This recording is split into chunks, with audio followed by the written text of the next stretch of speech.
ওই কাবাব থেকে মায়াবী কণ্ঠে মধুর বাক্যে আব্বা শব্দ যখন বলল, এই শব্দটি বাবার অন্তর্গাহের মধ্যে হিট হয়ে গেল। আর চিন্তা করলো, আল্লাহ আমি কি ভুলের কাম করলাম, আমি কি জন্য আমি সন্তানকে জীবিত কবর দিয়ে দিলাম। ও রহমতের নবী, ও নবীজি বলেন তো আল্লাহ কি আমাকে মাফ দিবে নাকি?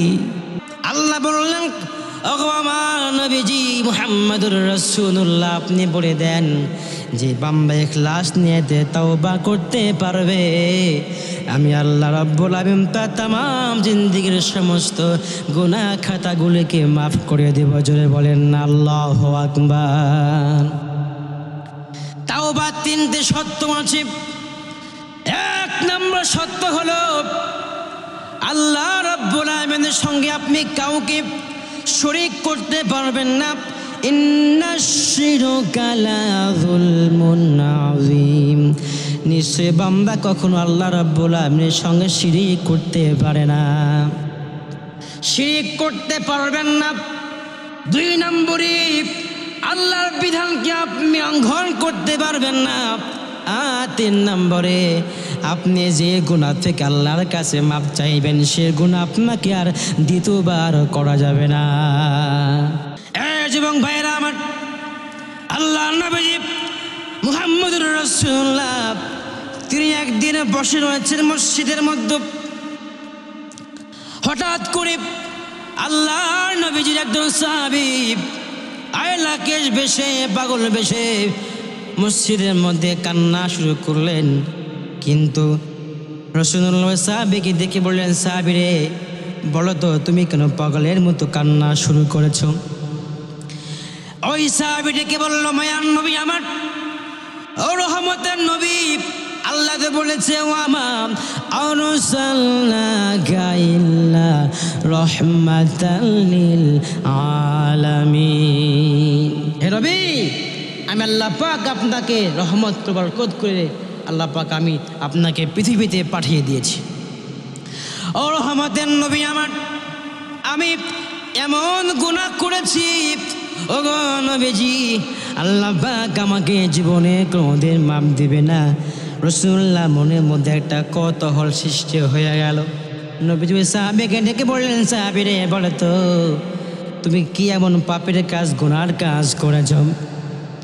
সাহাবী ডেকে বলল, নবীজি, যখন মক্কা নগরীতে বর্বরতার যুগ ছিল, জাহেলি যুগ ছিল, ওগো নবীজি, তখন একটা কথা ছিল, প্রথা, মেয়ে সন্তান হবে যার অমঙ্গল হবে তার।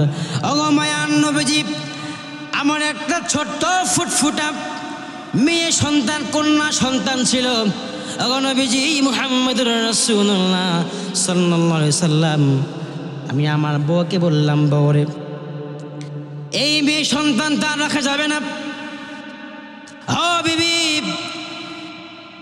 চিন্তার কোনো কারণ নাই, টেনশনের কোনো কারণ নাই, আমি তোমাকে বলে দিলাম আমরা অমঙ্গল কখনো চাই না। রাত্র পার হয়ে গেল। ওই সাহাবীর নাম হল দাহিয়াতুল কলবি রাদিয়াল্লাহু তাআলা আনহু। ডেকে বললেন, বিবি রে, তুমি আগামীকালকে সকালবেলায় আমার ছোট্ট মেয়েকে তুমি গোসল করিয়ে দেবা, জামা কাপড় পরিয়ে দেবা। স্বামীর কথা মতো বিবি প্রতিদিন সকালবেলা ছোট্ট বাচ্চাকে জামা কাপড় পরিয়ে দিল, গোসল করিয়ে দিল। নবীজি সাহাবী দাহিয়াতুল কলবি ছোট্ট বাচ্চাকে মায়ের সামনে বুকে নিলেন, চুমা খাইলেন, আর খাওয়ার পরে ছোট্ট বাচ্চাকে বুকের মধ্যে চেপে ধরে হাঁটে হাঁটে পা পা করে একটা পাহাড়ের সামনে চলে গেল। সেখানে কুদাম দিয়ে গর্ত শুরু করলাম।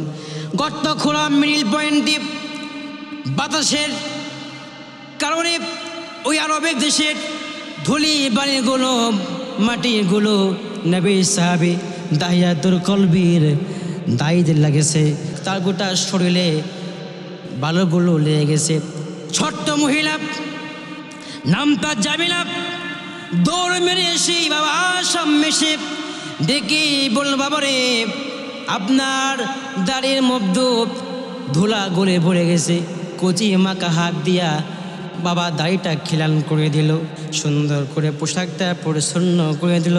তারপরে যখন গর্ত করা একদম শেষ হয়ে গেল, নবী সাহাবী বাহিয়াতুল কলবি রাদিয়াল্লাহু তাআলা আনহু দেখে বললেন, ও আমার সন্তান এদিকে আসো। বাবার কথা মতো যখন সন্তান গর্তের সামনে চলে আসলো, পিছন থেকে একে ধাক্কা মেরে ছোট্ট সন্তান জামিলাকে গর্তের মধ্যে ফেলে দেওয়া হলো। জামিলা চিন্তা করতে বাকি রইল না। মা আমার সামনে গল্প করেছিল, তোর বাবা এত নিষ্ঠুর পাষাণ বাবা আমাকে বলে গিয়েছিল মেয়ের সন্তান হবে যার অমঙ্গল হবে তার।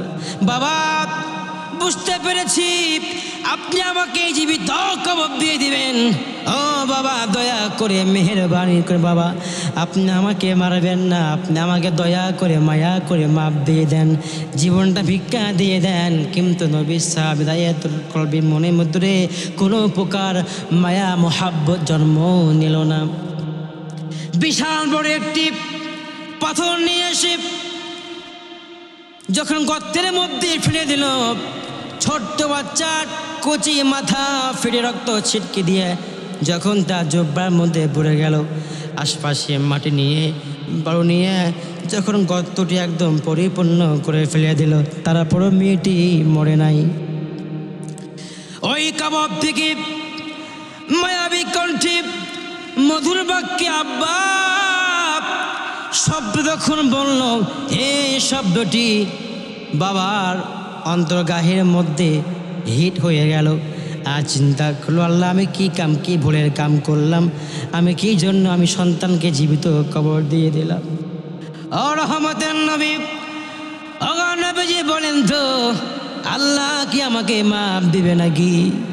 আল্লাহ নবীজি মুহাম্মদুর রাসূলুল্লাহ ওই সাহাবীকে বুকে মধ্যে জড়িয়ে ধরে বললেন, ও সাহাবী আমার সঙ্গে পড়ো, আশহাদু আল্লা ইলাহা ইল্লাল্লাহু ওয়াহদাহু লা শারীকা লাহু ওয়া আশহাদু আন্না মুহাম্মাদান আবদুহু ওয়া রাসূলুহু। চিৎকার মেরে বলেন না আল্লাহু আকবার।